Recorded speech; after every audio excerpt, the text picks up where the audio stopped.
महाराष्ट्र राज्यातील विधानसभेच्या निवडणुका होणार आहेत। आज 18 तारीख आहे, प्रचाराचा अंतिम दिवस आहे। कोल्हापूर उत्तर मतदारसंघामधील आमचे उमेदवार राजेजी क्षीरसागर धनुष्य बाण घेऊन चिन्ह लढत आहेत। तुम्ही आज बघू शकताय, अभूतपूर्व अशी रॅली, हजारोंच्या संख्येने युवक, ज्येष्ठ युवती या रॅलीमध्ये सहभागी झालेले आहेत। गेल्या 15 दिवसांमध्ये महायुतीचा जो कोल्हापूर जिल्ह्यामधला प्रचाराचा आपण धडाका बघितला।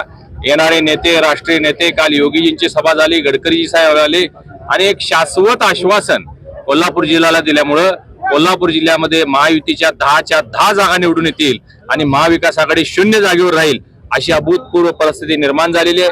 त्याचबरोबर राज्यभरामध्ये 160 ते 170 जागा महायुतीच्या येतील, कारण 2019 ते 2024 या 5 वर्षामध्ये महाराष्ट्रातल्या जनतेनं पहिले 2.5 वर्ष महाविकास आघाडी सरकार बघितलं, ते स्थगितीचं सरकार, भ्रष्टाचारी सरकार, घोटाळेबाज सरकार म्हणून त्याचा नावलौकिक होता।